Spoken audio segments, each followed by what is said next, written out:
இன்னைக்கு நைட்டு டின்னருக்கு என்ன பண்ணியிருக்கேன் அப்படின்னா, சென்னா கிரேவி தான் பண்ணியிருக்கேன். அப்படியே நான்வெஜ் டேஸ்ட்லேயே இருக்கும். சூப்பராக இருக்கும் இது. அதுக்கப்புறம் வந்து சப்பாத்தி. சப்பாத்திக்கு சைட் டிஷ் தான் சென்னா கிரேவியே பண்ணியிருக்கேன். இந்த சப்பாத்தி ஏன்டா இப்படி வருதுன்னு ரொம்ப ரொம்ப கவலையாக இருக்குது.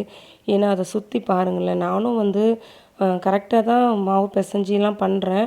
ஏன்னா இது வந்து ரேஷன் கடை கோதுமை இது.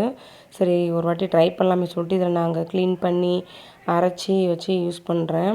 இங்கே பாருங்கள் அது சுற்றி எப்படி இருக்குன்னு சொல்லிட்டு இந்த இந்திய வரைபடம் இருக்குல்ல, அது எப்படி ஒரு மாதிரி ஒரு ஷேப்பில் போகும். லைக் அதே மாதிரி இருக்குது பாருங்களேன். அது வந்து அந்த ரவுண்ட் ஷேப்பில் எனக்கு சுற்று போட்டாலும் வரவே இல்லை ஒரு சப்பாத்தி கூட. ஆனால் வந்து நல்லா சாஃப்டாக இருக்குது. ஏன்னா நான் இதை வந்து கொஞ்சம் இந்த சோயா பீன்ஸ்லாம் போட்டு அரைச்சிருந்தேன். அதனால நல்லா சாஃப்டாக டேஸ்ட்டாக தான் இருந்துச்சு. சுட சுட சாப்பிட்றணும். அது முக்கியமான ஒரு பாயிண்ட் இதில். கொஞ்சம் வெங்காயமாக கட் பண்ணி சாப்பிட ஆரம்பிச்சிட்டேன். வீடியோ பிடிச்சா லைக் பண்ணிட்டு சேனல் மறக்காமல் சப்ஸ்கிரைப் பண்ணிக்கோங்க. தேங்க்ஸ் ஃபார் வாட்சிங்.